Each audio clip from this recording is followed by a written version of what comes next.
আসসালামু আলাইকুম। আমরা গত কিছুদিন আগে এইখানে একটা ভিডিও প্রকাশ করছিলাম। এইখানে যে একটা দুর্ভোগ ছিল, মানুষের চলাচলের প্রচুর কষ্ট হইতো। আমাদের ওপাশে মসজিদ মাদ্রাসা আছে, এপাশে মসজিদ মাদ্রাসা আছে। যারা এই রাস্তাটা নিয়মিত চলাচল করতো, মানে যাওয়ার মতো এরকম কোনো ব্যবস্থা ছিল না। পরবর্তী আমাদের সকলের সহযোগিতায় আমাদের এই কাজটা বাস্তবায়ন হয়েছে। বিশেষ করে আমাদের ইউসুফ ভাই সহ, রাকিব ভাই সহ, হাসিনুর ভাই সহ আরও অনেকে সহযোগিতা করছে। এই সহযোগিতার মাধ্যমেই আজকে আমাদের এই ভালো কাজটা সম্পূর্ণ হয়েছে। আমরা তাদেরকে ধন্যবাদ জানাই এবং আমরা আসলে কাজের অনুভূতিটা কেমন তাদের কাছ থেকে দু একটা কথা শুনব। আসসালামু আলাইকুম। আমি মোহাম্মদ ইউসুফ আলী। আমার বাড়ি মাটিকোড়া। আমি এখানে প্রথমে আসার পরে এখানে দেখলাম সাধারণ মানুষ আমার সামনে নেমে গেল। পূর্বেও এর আগে আমি পাইপ দিয়েছিলাম, এখানে পাইপ সেটিং করার পর অনেকদিন সুন্দরভাবে ছিল। ওদিকে মাটি বৃষ্টির কারণে পাইপটা উঠে যাওয়ার কারণে এখনকার যুগে আদি যুগের মানুষের এত কষ্ট ছিল না। যেমন রাঙ্গামাটি পাহাড়ে যারা ওরা হাঁটে, একটা স্কুলে একটা বাচ্চা পড়ে, ওই স্কুলের বাচ্চা বাড়ি যেতে লাগে 3 দিন। কিন্তু আমাদের এইখানেও একই অবস্থা দেখলাম, যে একটা এখানে আমার সামনে মানুষ হেঁটে যাচ্ছে, আঁটু পর্যন্ত গর্ত হয়ে নেমে যাচ্ছে।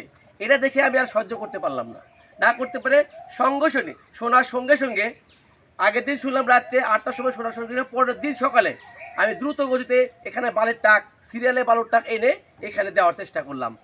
আমি নিজেও ওরকম সচ্ছল মানুষ না, তারপরেও আমার এই দুঃখটা দেখে আমার আর সহ্য হলো না। আসসালামু আলাইকুম। ধন্যবাদ ইউসুফ ভাইকে, যিনি এর আগে একবার পাইপ দিছিলেন। এইখানে হলো এমন একটা অবস্থা, এই পাশে পাড়া এই পাশে পাড়া, পানি বের হওয়ার জায়গা নাই। যদিও আমাদের এই পাশে বিশাল বড় দোয়া আছে পানি করার ব্যবস্থা করার জন্য। তা আলহামদুলিল্লাহ উনি দেখলো যে মানুষ এত কষ্ট করে গ্রামের মাঝখানে নামাজে যায়, আর এই কাদা পানি মাজা পর্যন্ত, হাঁটু পর্যন্ত সবসময় কাদা থাকে, একটা অবর্ণনীয় কষ্ট।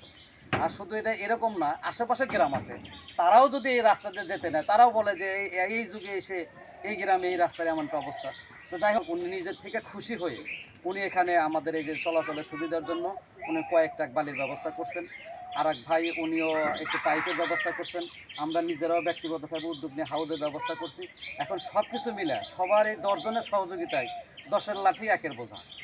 তে আপনার কত সুন্দর করে, আর 10 জন যদি একটা কাজ করে সেই কাজটা যে এত সুন্দর হয়, আমি সবাই বলতেছে আশ্চর্যজনক একটা বিষয় যে গত 2 দিন আগেও যেখানে আপনার হাঁটু পরিমাণ কাদা ছিল, পানি ছিল, মানুষ যেতে পারতো না, আজকে সে জায়গায় ইনশাল্লাহ গাড়ি চলাচল করতেছে, মানুষের যথেষ্ট সুবিধা হয়েছে। তা আমরা ওনাকে সহ, শরীফুল ইসলাম ভাইকে সহ, এবং এইখানে যারা যারা আমাদের সহযোগিতা করছেন, ক্যামেরার অনুপস্থিতিতে যারা আছেন, ওই সমস্ত ভালো মানুষকে সহ আমরা সবার কাছে কৃতজ্ঞ গ্রামেরবাসীর পক্ষ থেকে। এবং এই ধরনের সুন্দর কাজ করার জন্য আমরাও খুবই খুশি। আমরাও চাই এরকম মানব সেবামূলক জনদরদি প্রতিনিধি আমাদের কাছে আসুক এবং এই ধরনের ভালো কাজ বারবার করুক। আল্লাহ পাক সবাইকে সুস্থ রাখুক। জিনিসটা খুবই উপকার হয়েছে, গ্রামের মানুষ খুবই খুশি। ধন্যবাদ আপনাদের সবাইকে।